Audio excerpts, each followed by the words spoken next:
আসসালামু আলাইকুম সবাইকে। আশা করি সবাই ভালো আছেন। আজকের এই ভিডিওতে আমরা আইডা মডেল সম্পর্কে জানবো। যেটা হচ্ছে মার্কেটিংয়ের জন্য সবচেয়ে কার্যকরী বা ফেসবুকে যদি আপনি অ্যাড রান করতে যান, সেক্ষেত্রে আপনার এই মডেলটা কাজে লাগবে। তো AIDA বা আইডা মডেলে আসলে কোন বিষয়ে বলা হয়েছে বা কী বলা হয়েছে সেটাই আমরা এখন দেখি। তো এই হচ্ছে আইডা মডেলের ছবি এবং এখানে A দ্বারা বোঝায় অ্যাওয়ারনেস, I দ্বারা মানে অ্যাওয়ারনেস বা সচেতন করা, I দিয়ে ইন্টারেস্ট বা আগ্রহ, D মানে ডিজায়ার বা আকাঙ্ক্ষা তৈরি করা এবং এতে হচ্ছে অ্যাকশন। তার মানে এখানে মূল বিষয় যেটা বলা হচ্ছে যে আমরা যখন কোনো অ্যাড কপি তৈরি করব বা আমরা যখন কোনো অ্যাড রানের দিকে যাব, আমাদের এই আইডিয়া মডেলটা মাথায় রাখতে হবে। কারণ আমরা যদি এটা মাথায় রাখি, যেহেতু এটা সবচেয়ে সহজ এবং সবচেয়ে বেশি জনপ্রিয়, সেক্ষেত্রে এটা দ্বারা আমাদের হচ্ছে যে সেল পাওয়ার সম্ভাবনাটা হচ্ছে সবচেয়ে বেশি এবং সবচেয়ে বেশি এটাই ব্যবহার করা হয়। তার মানে আমরা যখন কোনো অ্যাড তৈরি করব, তখন আমাদের মাথায় রাখতে হবে যে আমরা অ্যাওয়ারনেস কীভাবে করছি তাদের, আমাদের যে প্রোডাক্ট আছে ওটা সম্পর্কে তাকে কিভাবে অ্যাওয়ার করছি, তারপর একটা আগ্রহ কিভাবে আমরা তার মধ্যে তৈরি করছি, তারপরে তার মধ্যে একটা আকাঙ্ক্ষা তৈরি করতে হয় এবং এরপরে অ্যাকশন। তার মানে দেন সে হচ্ছে আগ্রহী হয় যে কোনো প্রোডাক্ট আসলে তার আসলে কেনা উচিত বা কেনা উচিত কি না। তার মানে বিষয়টা হচ্ছে এরকম, যখন কোনো কপি আপনি তৈরি করবেন, তো তখন আসলে মূল বিষয় যে কিভাবে আমরা হচ্ছে তার অ্যাটেনশনটা নিতে পারি।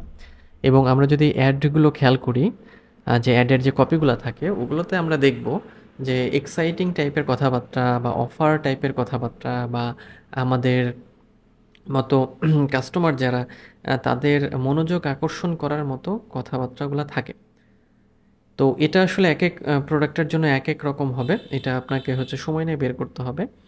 তো যখন আমরা কারো মনোযোগ নিতে পারবো, মনোযোগ যদি আমরা তার নিতে পারি, দেন তার মধ্যে একটা আগ্রহ তৈরি করতে হবে যে হ্যাঁ আমাদের এটা সে নিতে পারে। দেন সে হচ্ছে আমাদের ওইটা পারচেজে আসবে। এই জন্যই যত ধরনের অ্যাড আমরা দেখি সেগুলোর মধ্যে কিন্তু আমরা এই বিষয়গুলো দেখি যে অ্যাটেনশন, ইন্টারেস্ট, ডিজায়ার এবং অ্যাকশন। এই বিষয়গুলো মিলিয়েই হচ্ছে আমাদের অ্যাড কপিগুলো হচ্ছে তৈরি করা হয়। তবে শুধু আইডিয়া মডেল না, আরও কিছু মডেল আছে। যেমন আপনি এটা ব্যবহার করতে পারেন। অ্যাকশন মানে এখানে একটু অন্যরকম আছে, যেমন প্রথমে অ্যাকশন, দেন ইন্টারেস্ট, একটু অন্যরকমভাবে হয় এই মডেলগুলো।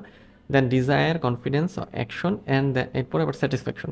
তারপর আরেকটা আছে মানে প্রথমে রিচ, দেন এঙ্গেজ, মানে প্রথমে পৌঁছাবে, তারপর এঙ্গেজ করবে, তারপর অ্যাক্টিভেট অ্যান্ড দেন ওই কাস্টমারকে নার্চার করা। তো এগুলো ব্যবহার করতে পারেন। তবে হচ্ছে যে সবচেয়ে ভালো হয় যেটা, সেটা হচ্ছে যে আইডিয়াটা ব্যবহার করা। আইডিয়া ব্যবহার করে আপনি যদি মার্কেটিংয়ের প্ল্যানটা তৈরি করেন আপনার প্রোডাক্টের সাথে মিলিয়ে বা প্রোডাক্টের বিষয়টা মাথায় রেখে, সেক্ষেত্রে বেটার সেল পাওয়া সম্ভব। তো এখন আমরা আসলে ফেসবুক অ্যাড ক্রিয়েটের দিকে যাচ্ছি এবং নেক্সট ভিডিও থেকে আমরা হচ্ছে ফেসবুক অ্যাড ক্রিয়েট করব।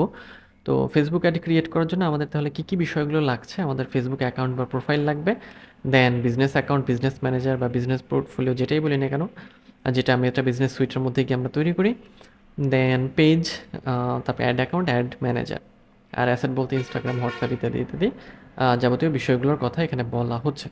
টুল হিসেবে আপনি মেটা বিজনেস সুইটকে ব্যবহার করবেন এবং ফেসবুক অ্যাডস লাইব্রেরি ব্যবহার করবেন। ফেসবুক অ্যাডস লাইব্রেরিতে অনেক কিছু আমরা দেখতে পারি, যেটা হচ্ছে যে আমাদের অ্যাডগুলোকে রান করার জন্য বা ক্রিয়েট করার জন্য বা অপটিমাইজ করার জন্য সাহায্য করবে। তো নেক্সট ভিডিওতে আমরা অ্যাড ক্রিয়েট করব। তো দেখা হচ্ছে নেক্সট ভিডিওতে। সে পর্যন্ত সবাই ভালো থাকবেন।